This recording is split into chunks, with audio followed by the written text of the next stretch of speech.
আসসালামু আলাইকুম গাইস, আমি আপনাদের মাঝে একটা ভিডিও নিয়ে আসছি। অনেকে আছে পটল রান্না পছন্দ করে না, খেতে খেতে আর ভালো লাগে না। তাদের মাঝে আমি চলে আসছি কীভাবে পটলের ভর্তা সুস্বাদু করে একটা রেসিপি তৈরি করা যায়। আশা করি ভালো লাগবে, তবে দেখতে থাকেন কিভাবে বানাতে হয়। প্রথমে একটা পাত্রে এই পটল নিয়ে নেবেন, যে যতটুকু পরিমাণের খাবেন সে অতটুকু পরিমাণে নেবেন। আসলে আমাদের বেশি লাগবে না, তাই আমি কম করে নিয়েছি। এবং আর কোনো কিছু করা লাগবে না, সামনে পিছনে এই অংশটি কেটে নেবেন, নিয়ে সুন্দর করে ধুয়ে নেবেন। ধুয়ে নিয়ে কিভাবে কাটতে হয় আমি আপনাদের দেখিয়ে দিচ্ছি। দেখেন, আমি একটা পাত্র নিয়ে নিয়েছি, যেভাবে পটল কাটতে হয় সেটা আমি দেখিয়ে দিচ্ছি।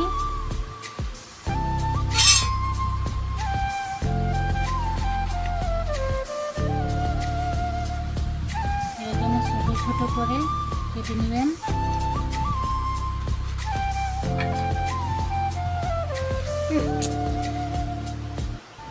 দেখেন, এইভাবে পিস পিস করে কেটে নেবেন, ছোট ছোট করে অংশ কেটে নেবেন, যাতে এটা সুন্দরভাবে সিদ্ধ করা যায়।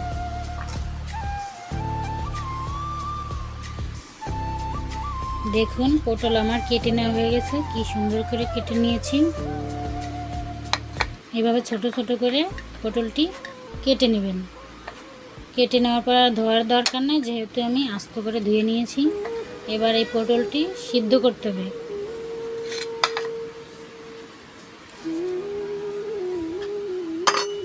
আমি চুলায় একটা কড়াই নিয়ে নিয়েছি।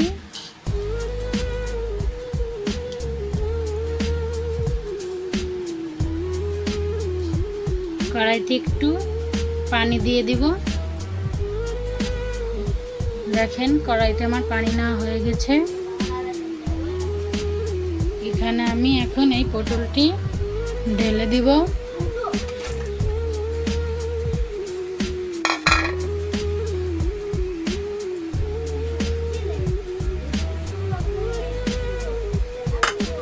ঢেলে দেওয়ার পরে আমি চুলোটি অন করে দিব।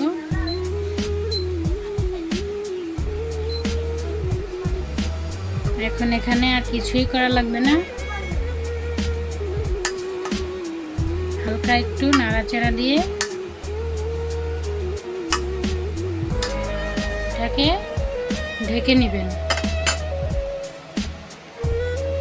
আস্তে আস্তে করে জাল হতে থাকবে।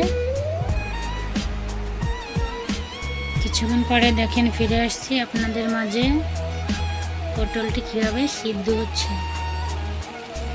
এভাবেই সিদ্ধ হতে থাকবে।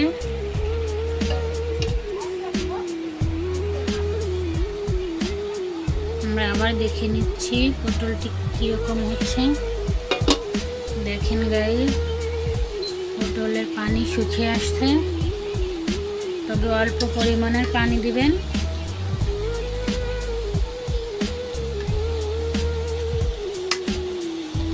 যাতে পানিটা ফেলে দেওয়া না লাগে, পটলের সাথে পানিটা শুকিয়ে নেবেন।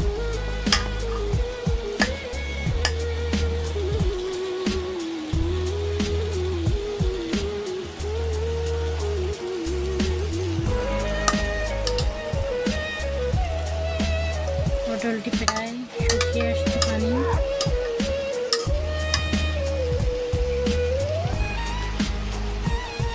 কিছুক্ষণের ভিতর আমরা নামিয়ে নেব। দেখি পটলটা কীরকম হলো।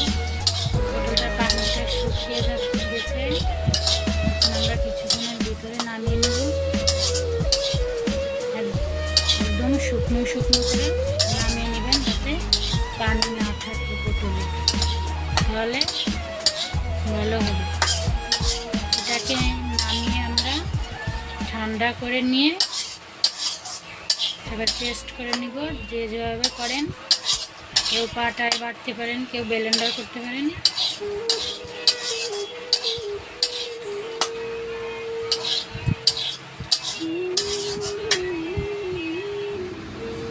দেখেন পটলটি আমি নামিয়ে নিয়েছি। এটাকে একদম পেস্ট করতে হবে, যে যেভাবে করবেন করতে পারেন। দেখেন গাইস, পটলটি আমার সুন্দর করে পেস্ট করা হয়ে গেছে। এখন আমি এটাকে তো কীভাবে তৈরি করতে হয় করে দেখাবো, আমার সাথে থাকো। প্রথমে একটি কড়াই নিচ্ছি আমি, আমার চুলায় একটা কড়াই নিয়ে নিচ্ছি। এরপরে দেখো এতে আমি তেল নিয়ে নিচ্ছি।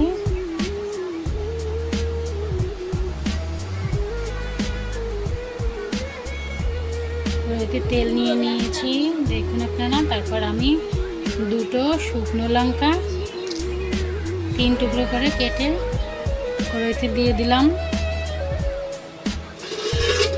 এখন আমরা এটাকে একটু নাড়াচাড়া দিব।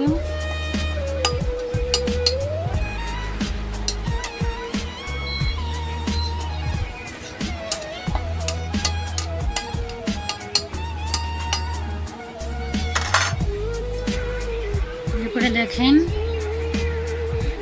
আমি ভর্তার জন্য মরিচ আর রসুন কুচি করে রেখেছি। যে যতটুকু পরিমাণে ঝাল খাবেন সে ততটুকু পরিমাণে ঝাল নিয়ে নেবেন। আমি একটু ঝাল বেশি খাই, তার জন্য একটু বেশি নিয়ে নিয়েছি। এখানে আমি 4টা মরিচ নিয়েছি। আর এখানে পেঁয়াজ কুচি করে রেখেছি। এখন আমি এই মরিচের ভিতরে রসুন ছেড়ে দিলাম।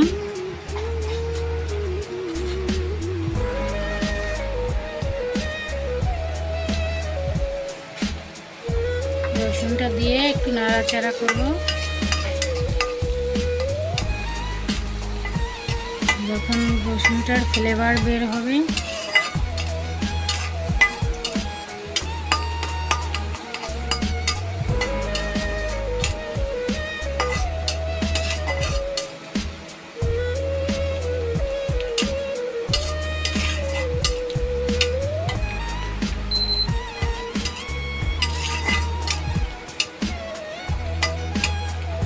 দেখেন আমি নাড়াচাড়া করতেছি।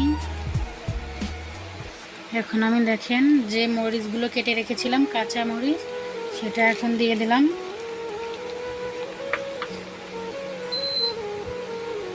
এটাকে এখন নাড়াচাড়া করতে থাকবো।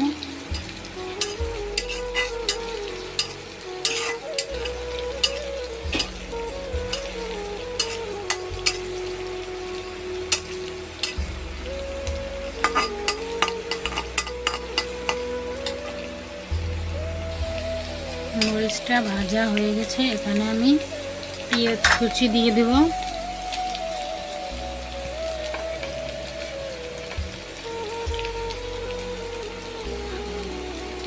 দিয়ে এখন নাড়াচাড়া নিয়ে নেব।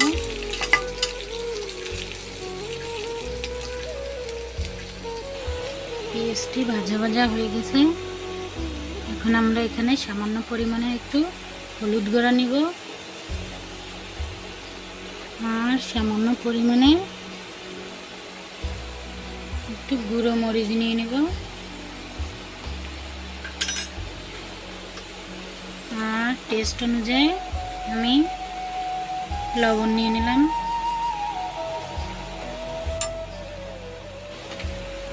এখন এটাকে আমি নাড়াচাড়া করতে থাকবো।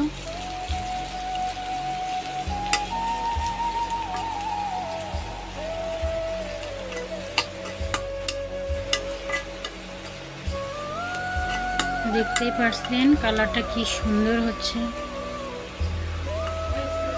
আশা করি খেতেও ভালো লাগবে।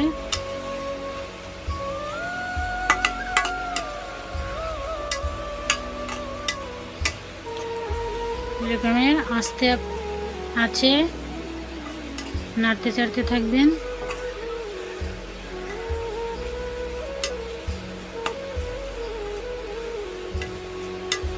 এইখানে এখন আমি সেই পটলের পেস্ট করাটুকু দিয়ে দিচ্ছি।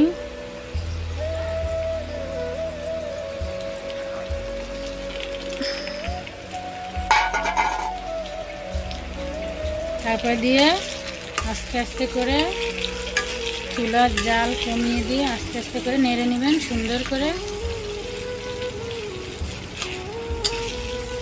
যাতে সব কিছু সুন্দর করে মিলিয়ে যায়। এরকম আস্তে আস্তে করে নাড়তে থাকবেন, নাড়তে নাড়তে পানিটা যখন শুকিয়ে যাবে এভাবে চুলার আঁচ কম করে দিয়ে সুন্দর করে নাড়াচাড়া করে নেবেন। দেখেন কি সুন্দর দেখতে হয়েছে। এভাবে আস্তে আস্তে করে নাড়তে থাকবেন যাতে নিচে লেগে না যায়। দেখেন পটল হয়ে গেছে, এটা যে পানি ছিল সেটা টেনে একেবারে শুকনো শুকনো হয়ে গেছে। এখন এটাকে আমরা নামিয়ে নিব।